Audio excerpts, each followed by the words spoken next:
c'est le club. Bonjour à toutes et à tous. 128e numéro. Et oui, ça passe vite avec ce club qui est un club house aujourd'hui en quelque sorte, puisqu'on va parler de squash autour de ce plateau avec du gratin autour de moi, notamment les deux numéros 1 français de la discipline. J'ai le plaisir d'avoir à ma droite Mélissa Alves, 18e joueuse mondiale. Bonjour Mélissa. Bonjour. Merci d'être avec nous. Merci à vous. Plaisir de vous retrouver. Vous avez vu, on a pimpé les plateaux et le décor pour vous recevoir. Merci en tout cas d'être avec nous. Merci aussi à Victor Crouin, numéro 12 mondial, numéro 1 français, d'être en notre compagnie, double champion d'Europe, je crois.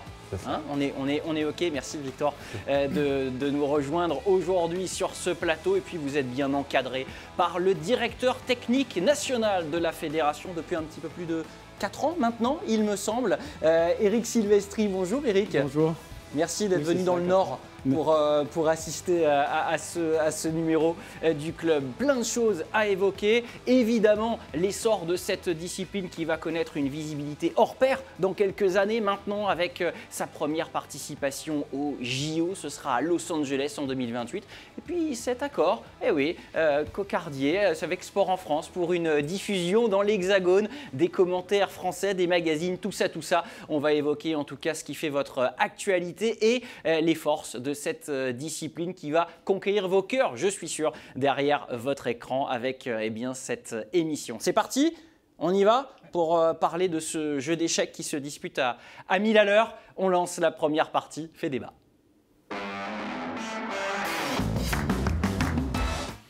Intéressons-nous d'abord à vous, amis champions qui êtes présents autour de ce plateau. Mélissa, Victor, avant d'être champion, vous avez été des enfants et vous avez découvert cette discipline. Victor, je vous sollicite sans plus tarder avec une petite photo que Sylvain en régie a retrouvée de vous très très jeune.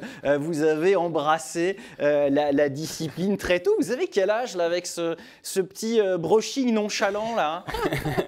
Là, je crois que c'était en 2013 au championnat du monde par équipe masculin à Mulhouse.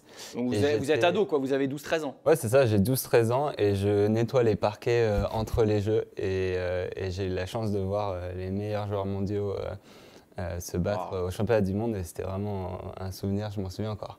Et vous vous en souvenez encore? Et est-ce que vous vous souvenez de comment vous viviez le squash? Parce qu'à entendre votre voix, on a quand même déjà l'impression d'un certain émerveillement là. Ouais, à cette époque, on avait quand même Grégory Gauthier et Camille Sam qui étaient presque au pic de leur forme, peut-être surtout pour Greg. Camille a encore monté au classement et a été meilleure un peu plus tard, mais ouais, j'étais encore un gamin qui regardait Squash TV le soir très tard quand les tournois étaient à New York. Oui, il paraît que papa vous autorisé à regarder ces matchs-là avec Grégory Gauthier qui a quand même un rôle modèle pour vous, ancien champion du monde, ancien numéro 1 mondial. Bien sûr, on a regardé beaucoup de matchs ensemble. C'est mon papa, mais c'est aussi mon coach référent de toujours, donc on a une relation assez spéciale. Et puis, à cette époque, j'avais aussi la chance de jouer sur le circuit européen. Donc, à 12-13 ans, de voyager dans tous les pays européens, c'est quand même une chance. Et ça, je l'ai quand même compris très, très vite. Mélissa, vous avez une demi-génération de plus que Victor. Vous, votre première expérience avec le squash, elle se fait dans quel contexte? En Guyane? En Guyane, complètement par hasard, à Kourou. Je devais faire du tennis, un peu, je pense, comme beaucoup de jeunes. Et puis finalement, vous êtes loupé là. Je suis complètement loupé. Le club de squash, un entraîneur qui venait de Créteil d'ailleurs, qui est arrivé la même année où moi je décide de m'inscrire au tennis. Finalement, je me mets au squash. J'aime beaucoup mon entraîneur, j'aime le sport, j'aime mes coéquipiers. Enfin, d'entraînement à l'époque, et puis je change jamais, je vais jamais au tennis, au final, je reste dans le squash. Donc ça se concrétise, la passion plus sur votre rapport quotidien au squash qu'avec on va dire un guide, un modèle comme pour Victor qui a eu Grégory, c'est ça? Oui, moi, 5 ans, c'était mon entraîneur que j'adorais, le sport était super fun, et puis voilà, c'était un moment, j'allais avec les copains de l'école, j'avais beaucoup de mes amis d'école qui étaient aussi dans le squash. C'est une petite ville, Kourou, donc il n'y a pas 50 000 clubs, il y a du squash, du tennis, du foot, et puis voilà, moi j'ai choisi le squash. J'avais tous mes amis là-bas, mon entraîneur, c'est comme ça que moi l'amour du sport est vraiment venu grâce à mon entraîneur beaucoup. Alors, la découverte de la discipline, c'est pas Eric qui va me démentir, ne fait pas le champion ou la championne à venir. Vous partagez dans le processus de formation qui est le vôtre un point commun. Vous avez déjà dû en parler ensemble, mais c'est assez commun dans le squash, c'est d'avoir connu une expérience universitaire américaine. Qu'est-ce que ça apporte? Vous, c'était du côté de Philly, je crois, de Philadelphie. Ouais, Philadelphie. Mélissa, donc on va chercher à l'époque une bourse pour financer des études supérieures avec le squash. Qu'est-ce que ça représente pour vous, ce moment-là, aujourd'hui? Est-ce que c'était un passage obligé vers la professionnalisation? Je crois que ce n'était pas vraiment le cas pour vous. Non, pas du tout. Moi, j'avais décidé un peu d'utiliser un peu mon niveau en squash pour rentrer dans une grosse université et d'avoir un diplôme, de continuer mes études, voilà, ça me tenait à cœur, et puis de jouer en même temps pour l'université. Ce n'était pas exactement dans le but de devenir professionnel après, à la base. Et après, au final, le niveau universitaire qui est quand même très compétitif.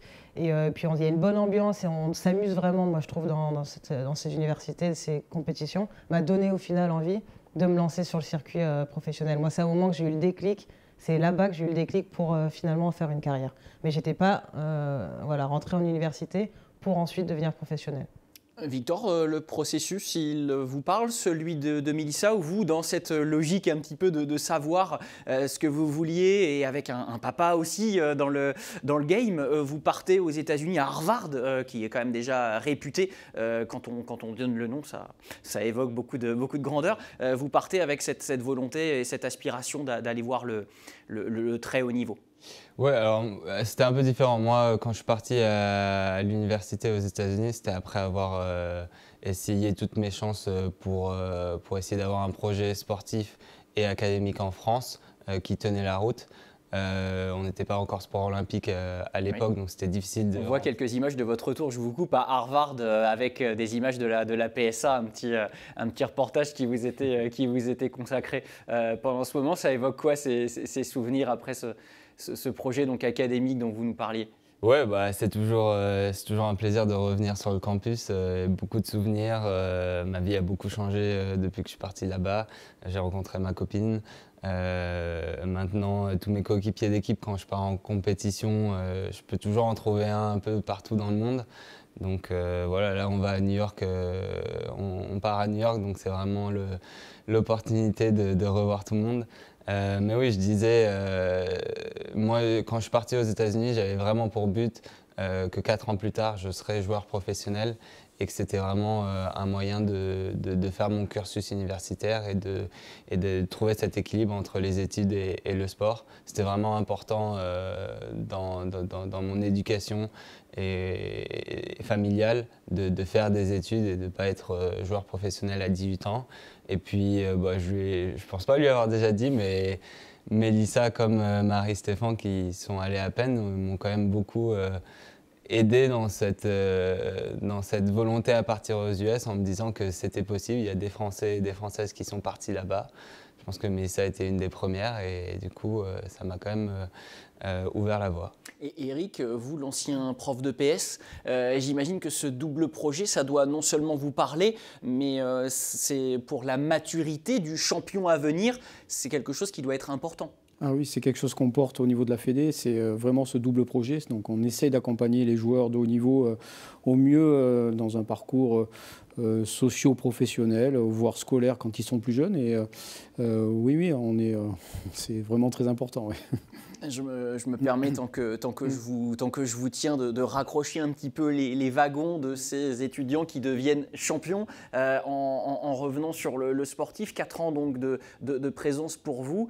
Comment vous avez vu évoluer ces deux joueurs précisément? L'un qui a grandi sportivement dans cet intervalle de 4 ans, une qui était déjà aux affaires mais qui s'est étoffée au point d'obtenir son meilleur classement aujourd'hui. Comment l'un et l'autre vous les voyez évoluer?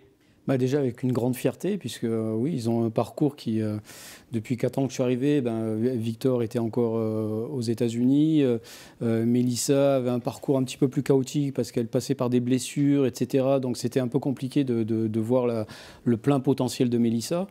Mais là, sur les 4 ans à venir, c'est beaucoup de fierté pour un DTN d'avoir des fers de lance comme ça, autant chez les filles que chez les garçons. Oui, je suis très fier de leur parcours. Et puis, ils représentent bien la France, donc c'est super pour la Fédé. Il y avait eu ce quart de finale à l'US il y a quelques années, 2021, si je regarde dans le rétro, Mélissa. Et cette consistance, aujourd'hui, vous la mettez sur quoi? La consistance sur l'année qui est plus présente, c'est vraiment uniquement les blessures ou il y a des choses qui ont changé? Je sais qu'après le confinement, vous avez beaucoup parlé de l'approche mentale, notamment de la discipline. Voilà, c'est un cocktail de tout ça? Oui, c'est vrai que moi, j'ai eu pas beaucoup de chance en début de ma carrière. J'ai eu beaucoup de blessures et des longues blessures, surtout lourdes, et puis qui laissent des traces mentales au final. Ça laisse sur le corps, mais au final, plus dans la tête. Heureusement, je l'ai réalisé à peu près cette année, que c'était aussi important pour le corps, mais la tête aussi qui était blessée, on va dire. Et de travailler là-dessus, ça m'a permis en tout cas jusqu'à maintenant de ne pas me blesser. Et du coup, je vois tout de suite que j'atteins mon meilleur classement. Du bois là. Ouais. Ou de la peau de singe, je suis pas loin. Je vois tout de suite que j'atteins mon meilleur classement et j'espère que ça va continuer parce que le niveau de jeu, nous on s'entraîne tous les jours avec Victor, très dur. On sait, je pense, tous les deux de quoi on est capable. Après, on a tous envie d'être dans le top et il ne faut pas négliger tous les petits détails. Et je pense que c'était un détail qu'il fallait que j'aborde, que j'ai enfin travaillé. Et voilà, on voit que ça paye, comme vous le dites, maintenant le meilleur classement et j'espère l'augmenter très rapidement. Victor, de votre côté, ça fait, on va dire, 2-3 ans que vous faites partie du Gotha maintenant. Est-ce que l'enfant qu'on a vu tout à l'heure en photo aspirait à ces classements, à cette vie-là? Ouais, non, j'en rêvais déjà. J'en rêvais. Donc il serait fier de vous? Oui, bien sûr. J'ai toujours voulu aussi être numéro 1 mondial, donc il y a encore du chemin. Je suis content de là où je suis, mais je ne suis pas forcément satisfait encore. Il y a encore un long chemin. Et voilà, j'ai eu mon meilleur classement à date en 2023. Je suis un peu voilà, 7e mondial. Je suis un peu redescendu au classement, donc l'objectif c'est de revenir dans le top 8 mondial pour pouvoir ensuite viser plus haut. Vous étiez tous les deux présents avec vos équipes de France respectives en décembre dernier à Hong Kong, les championnats du monde par équipe. On les a proposés à nos téléspectateurs sur Sport en France. On va faire un petit retour sur ces deux compétitions, à commencer par vous, Victor et les messieurs. On rappelle que les meilleures nations s'affrontent au meilleur des 3 matchs sur ce format-là, en mode bracket, en mode tableau. Avant la demi-finale, puisque vous avez eu la breloque, la 3e place, le bronze en tant que tête de série numéro 3. On y reviendra avec Eric, c'est le contrat qui semble rempli, en tout cas sur le papier. Avant la demi-finale, pas beaucoup de tests, on va dire. Vous franchissez ce tableau avec beaucoup de brio, 10 matchs et un seul jeu perdu. Il me semble, 4 rencontres gagnées, un max de confiance, même sans top 50 affronté. Puis la route s'élève brutalement, évidemment, avec l'Égypte. D'ailleurs, parenthèse, Eric, est-ce que vous pouvez nous dire ce que représente l'Égypte chez les messieurs et peut-être encore plus chez ces dames aujourd'hui sur le circuit mondial? C'est un préambule qui me semble important peut-être. L'Égypte, c'est la meilleure nation du monde depuis de nombreuses années déjà. Donc c'est l'Everest qu'il faut sans arrêt franchir, gravir, que ce soit chez les garçons ou chez les filles. Donc voilà, je ne compte plus les joueurs qui sont dans le top 10 mondial, encore une fois chez les garçons et chez les filles, plus la relève, plus toute cette densité de joueurs qu'il faut battre à chaque match, à chaque compétition. Donc c'est notre challenge. Voilà, on n'est pas loin, mais voilà, c'est quand même la référence au niveau du squash. Avant, en tout cas, cette présence à Hong Kong, les Égyptiens remporté 6 des 7 dernières finales chez les hommes. On parlera des femmes tout à l'heure. Et vous avez donc la possibilité, parce qu'on peut considérer ça comme une opportunité, de les affronter en demi-finale. Et puis, vous ne faites pas que les regarder jouer, parce que vous avez été à 2 points du match face à Ali Farag, le numéro 1 mondial. Ça vous j'ai bien compris que Mélissa dit « Non, elle ne va pas lui en reparler, c'est pas possible ». On voit les images. Mais vous savez quoi? Pour changer la donne, on va vous demander de les commenter, ces quelques images que vous avez dû déjà débriefer avec votre staff perso, Victor. Évidemment, c'est un gros défi que de se lancer face à Farag. Et pourtant, vous menez 2-0. Ouais, non, mon staff a fait le boulot d'analyser ce match. Moi, je sais que c'est encore un peu dur de regarder les images. J'ai pas vu le match en entier encore. C'est vrai? Bah ouais, ça a On été... vous passera la clé USB en sortant du plateau. C'est que ça. D'un côté, je suis très fier d'être passé, d'avoir fait un si beau match. Je pense que... Alors, il faudra que je le regarde pour m'en... J'ai déjà dit que vous êtes passé à 2 points du match ? Oui. D'accord. C'est gentil de le rappeler. Non, mais qu'est-ce qui vous a permis déjà d'entrer face à un ancien d'Harvard, tiens, comme vous, aussi bien dans cette rencontre? Et après, qu'est-ce que vous imaginez qu'il aurait pu être fait différemment pour boucler cette rencontre et lancer les Bleus? Ouais, bah déjà de jouer un ancien d'Harvard, Ali, c'est un des joueurs qui m'a inspiré le plus dans ma carrière, du fait que je suis parti à Harvard et que je me suis dit que c'était possible de faire des études et devenir numéro mondial. Il l'a montré et il le montre aussi tous les jours. Lui aussi, il a son nom au cintre d'Harvard, là, dans la salle qu'on voyait tout à l'heure. On échange beaucoup aussi en dehors du cours, on est assez proches, donc pour moi ce qui était important quand je suis rentré sur ce match, c'est de vraiment qu'il n'y ait pas d'amis sur le terrain, que ce soit vraiment, mon objectif c'était d'aller chercher la victoire vraiment, et puis c'est toujours un peu spécial quand on joue pour l'équipe de France. On est arrivé sur cette demi, alors vous avez dit sans forcément avoir trop de difficultés avant, mais je pense que c'est parce que aussi on a fait le boulot pour finir rapidement nos matchs, ce qui n'a pas toujours été le cas dans les éditions précédentes. Donc c'était une partie importante de notre championnat pour nous, de vraiment réussir de gagner nos premiers matchs avec la manière pour pouvoir arriver sur cette demi-finale frais et prêt à lancer toutes nos armes et c'est ce que j'ai fait contre Ali. Je suis passé à 2 points du match, donc c'est très frustrant parce qu'on se dit que derrière, en menant un match à 0, les choses auraient pu être différentes, mais je me rapproche personnellement petit à petit de ce niveau et je suis assez fier de ce que j'ai produit et j'espère pouvoir amener la victoire pour l'équipe de France. Oui, parce que le Serail vous disait un peu en manque de match référence ces derniers temps, tout ça, je pense que c'est une belle réponse et ça vous a amené le petit boost nécessaire pour la suite. Oui, alors ça reste une défaite, la victoire, on peut bien jouer, après ça reste à 2 points du match. Et il faut bien gagner des matchs pour que ça soit des matchs références, mais j'en ai d'autres des matchs références. Bien sûr. Je sais que je suis capable de jouer à ce niveau, j'ai déjà battu les meilleurs joueurs du circuit. Maintenant, il faut que je réussisse à retrouver une certaine régularité. Et la compétition est quand même très forte, se resserre beaucoup aujourd'hui entre les jeunes qui montent et les joueurs un peu plus expérimentés qui restent sur le circuit pour essayer de tenter les JO dans 3 ans. Donc voilà, je sais que j'ai les capacités et il faut réussir à être un peu plus régulier sur le tour. Les Bleus qui s'inclinent 2-1, la messe qui a été dite dès la défaite de Baptiste Mazotti, 24e mondial face à Mostafa Hassal, numéro 2 mondial lui aussi dans le deuxième match. Demi-finale et donc 3e place pour les hommes et un top 8 pour les femmes. Là aussi, Mélissa, on fera le bilan avec Eric dans quelques secondes, mais avant cela... à la place qui vous était peut-être assignée. Alors, j'imagine qu'à l'instar de Victor, quand on est compétitrice, on se dit qu'on aimerait faire plus haut, mais l'Égypte, vous, est arrivé dès les quarts de finale. Oui, voilà. Après un top 8 mondial, voilà, on est quand même content. C'est quand même un bon résultat, mais bien sûr qu'on veut beaucoup plus. L'objectif, c'est d'augmenter au classement pour éviter justement de jouer l'Égypte, nous, en quart de finale. Mais voilà, je pense qu'on est à la place qu'on méritait. On va nous bosser les filles pour augmenter nos classements respectifs, pour être mieux classés dans les seedings, pour pouvoir avoir peut-être des tableaux un peu moins difficiles que de prendre l'Égypte en quart, qui est la nation qui domine depuis des années. Parce que c'est le ranking moyen des 3 filles qui fait votre positionnement dans le bracket. Oui, les 4, c'est vrai qu'on... C'est ça qui détermine notre position. Les garçons qui sont tous un peu mieux classés que nous en moyenne ont pu être beaucoup mieux classés, éviter l'Égypte en quart. Et ils ont fait le travail, comme ils ont dit, en faisant des bons matchs avant et en arrivant sur cette demi très frais. Et donc on a pu assister vraiment à une belle bataille. Il me semble que Victor est passé à 2 points du match. Donc voilà, je m'en rappelle et c'était vraiment top. Et on a vibré avec eux vraiment.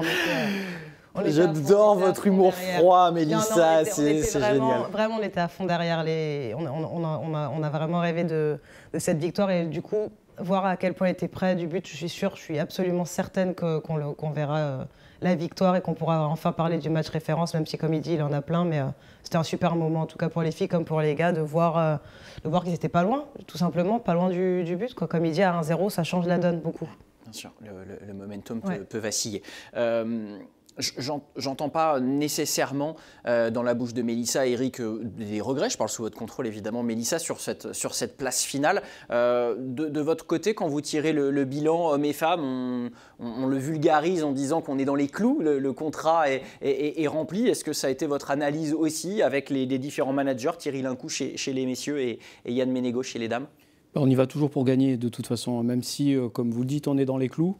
On y va pour gagner avec une vraie ambition et puis de vraies chances de pouvoir y parvenir. Même si, comme l'a très bien expliqué Mélissa, c'est un petit peu plus compliqué chez les filles puisqu'il y a une hétérogénéité de classement qui fait qu'on ne peut pas réellement en équipe concurrencer les meilleures nations. Mais chez les gars, c'est le cas. Et quand on y va pour gagner la médaille d'or. Et on a cette ambition-là, on la partage avec le staff, on la partage avec les joueurs. Et puis après, on tire les conclusions. Et au final, on partage un peu de frustration, comme l'a expliqué Victor. Mais on est dans les clous, on est à notre place, que ce soit top 4 chez les hommes ou top 8 chez les filles. Pour l'instant, collectivement, on est à notre place. Voilà.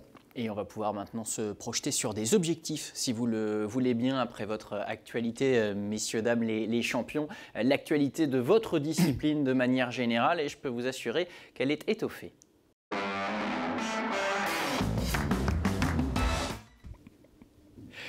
La Fédération française de squash est à l'honneur autour de ce plateau. Mélissa Alves, Victor Crouin nous font l'amitié d'être avec nous, ainsi qu'Éric Silvestri, le directeur technique national de la Fédération, que je sollicite d'emblée. Eh ouais, Eric, parce que on a évoqué l'élite, mais de manière générale, est-ce que vous pouvez évoquer la santé du squash aujourd'hui? Il y a beaucoup de gens qui se revendiquent pratiquants, je crois qu'il y en a plus de 200 000 dans l'Hexagone. Est-ce que ça se transforme au niveau des licences, des clubs, de la vie, de la discipline d'un point de vue fédéral? Comme toutes les autres fédérations, on a été freiné par la période du Covid, donc ça a été un petit peu compliqué. Donc là, on se relance en termes d'augmentation du nombre de licences. Oui, on est 20 000 licenciés, 200 000 pratiquants dans nos 250 clubs. Donc oui, la fédération se porte bien. C'est relativement stable? C'est relativement stable, c'est même en légère augmentation d'année en année. Donc on reprend un petit peu du poil de la bête, si j'ai envie de le dire comme ça. Est-ce qu'il résiste, ce sport, comme le tennis peut avoir du mal à le faire, à d'autres pratiques loisirs comme le padel, justement, comme des sports qui sont d'une forme de nouvelle vague? Est-ce que le squash arrive à résister? Mais encore une fois, c'est comme tous les autres sports. La concurrence, c'est pas les autres sports, c'est les écrans télé, c'est les réseaux sociaux. Donc, par rapport aux nouveaux pratiquants, par rapport aux jeunes, par rapport aux scolaires, ce sont les réseaux qui sont nos concurrents. Mais je crois qu'on a une vraie complémentarité entre le squash, le paddle, le tennis, qui fait que nos clubs, généralement, organisent ces pratiques-là au sein de leur structure. Donc, c'est plutôt complémentaire. On parle des réseaux comme un concurrent. Ils seront un vecteur de notoriété important avec cette annonce, celle de l'arrivée au programme olympique d'été, j'en frissonne, des Jeux olympiques de Los Angeles en 2028. Une grande première donc pour le squash. Bon, ça change tout, évidemment, Eric, de ce point de vue-là. Comment on se prépare à cette arrivée? J'ai plein de questions aussi pour nos champions autour de cette annonce, de cet événement. Mais déjà, vous, en tant que fédération, en tant qu'organe, qu'est-ce que ça change? On s'y prépare déjà par rapport au projet sportif, au projet de haut niveau. Finalement, nos principaux partenaires, que sont le ministère et que sont l'Agence nationale du sport, nous donnent plus de moyens, donc ce qui nous permet d'aller encore plus loin dans le détail du haut niveau, de bénéficier de préparateurs mentaux, de bénéficier d'un data scientist, d'accompagner peut-être un petit peu mieux nos joueurs, en tout cas d'essayer. Donc voilà, il y a tout un projet sportif, un projet de haut niveau sur l'objectif des Jeux Olympiques qui fait que c'est très motivant pour tout le monde et ça dynamise tout le monde, que ce soit les joueurs, que ce soit le staff, mais jusqu'au niveau des clubs, jusqu'aux entraîneurs de clubs et jusqu'aux jeunes. Donc ça permet d'avoir un vrai focus du squash sur l'ensemble du territoire et sur l'ensemble des pratiquants. Victor, Mélissa, ouais, on peut le dire, vous êtes sur un cycle olympique. Et ouais, ça y est, vous êtes lancé sur un projet à long terme. Ça fait quoi de cette annonce et là, la manière de la concrétiser au quotidien, j'imagine, en s'adaptant avec cet objectif-là? Oui, bien sûr. Déjà, c'était une grande joie, presque quelque chose qui était dur à réaliser quand on a su que le squash était olympique. Personnellement, j'ai attendu que ça soit officiel, parce que quand c'était officieux, on s'est dit, bon, on va attendre. Ouais, les rumeurs, ça peut faire très mal. Et puis ouais, non, ça m'a fait beaucoup réfléchir sur ma façon d'aborder ce cycle olympique, de repenser mes programmations de tournois et d'entraînement pour pouvoir vraiment penser à long terme sur un pic de forme au JO à LA. Je me suis rapproché d'athlètes olympiques aussi pour pouvoir voir comment ils fonctionnent et surtout des sports de raquettes. On a un circuit professionnel qui est très dense comme le tennis peut l'être. Et il faut Mais avec une autre temporalité, hein, pas calendaire pour vous. Ouais, c'est plutôt calé sur les saisons, on va dire, d'école. Scolaire, ouais. Scolaire. Et donc essayer de faire un peu moins de tournois pour pouvoir avoir des phases de développement un peu plus longues. Voilà, après il y a les compétitions internationales auxquelles il faut aussi participer en plus du circuit professionnel. Et l'objectif vraiment, c'est vraiment l'objectif de carrière aujourd'hui, c'est de gagner cette médaille d'or historique au JO à LA. Parce que ça sera peut-être la dernière. Donc on se bat pour essayer d'être aussi à Brisbane en 2032, mais il n'y a aucune garantie. Donc pour nous, on met les bouchées doubles pour pouvoir performer à LA dans 3 ans. Le karaté peut témoigner après avoir été à Tokyo pour un one-shot. Mélissa, je me permets cette question un peu intime et personnelle, mais est-ce que ça change aussi une deadline de carrière, vous qui êtes un peu plus âgé que Victor? Est-ce que c'est une perspective qui a rebattu les cartes? Oui, non, on se demande un peu toujours quand on fait carrière, c'est quand que j'arrêterai, quand est-ce que mon corps va me dire stop. Bon là, je dis pas que ce sera la fin sûre, mais c'est vrai que ça donnerait une belle note de fin des Jeux Olympiques. Tout comme Victor, moi j'ai attendu que ce soit officiel avant de vraiment pouvoir célébrer et de me dire waouh, il y aura le squash au Jeux, et puis j'aurai de grandes chances d'y participer parce que c'est notre rêve en tant qu'athlète de pouvoir aller aux Jeux et de représenter la France. Mais je pense que oui, il y a beaucoup d'athlètes qui se sont dit je vais aux Jeux et puis ça s'arrête après. Mais après, on ne sait jamais. On voit que maintenant, on arrive à jouer au squash, de faire du sport maintenant de plus en plus vieux, j'ai envie de dire. Mais voilà, il y a beaucoup d'athlètes qui jouent encore. On voit encore plein d'athlètes, même sport de raquette. Il y a encore Gaël, mon fils, qui a joué dans la nuit les 8e de finale Open d'Australie à 38 ans. Donc, c'est sûr que on pourrait se dire que ça serait la note de fin, mais pourquoi pas plus au final? Parce que quand on joue et quand on y arrive, on a toujours envie de continuer. D'ici là, messieurs, dames, il faudra aussi briller sur les antennes de sport en France parce qu'en termes de visibilité, plus près de nous, il y a cet accord avec la PSA, le circuit, la fédération et Sport en France pour une diffusion des grands tournois, pour une diffusion de magazines, évidemment sur une antenne gratuite et ce sera l'occasion de vous retrouver régulièrement à défaut de pouvoir vous toucher, de vous avoir à nos côtés, on pourra vous voir en compétition. Vous en attendez quoi? On prend des notes, hein. On va prendre connaissance de vos desiderata. Qu'est-ce que ça vous inspire? Et puis oui, qu'est-ce que vous en attendez de cette visibilité accrue, l'un comme l'autre? Je crois que c'était un peu notre point faible dans notre sport et surtout en France, c'est ce peu de médiatisation qui ne permet pas de rendre le squash un peu plus accessible au plus grand nombre, de faire rêver les jeunes aussi. Et avec ce contrat, je pense que ça va pouvoir augmenter la médiatisation de notre sport. Et puis après, c'est à nous, les joueurs, de faire le boulot sur le terrain, de créer les émotions, les résultats pour que ça puisse être repris par toutes les chaînes françaises et que ça fasse le buzz sur les réseaux. Je pense qu'on a aussi hâte de voir le squash commenté en français, que ça permette de faire un peu de pédagogie et d'expliquer notre sport au plus grand nombre.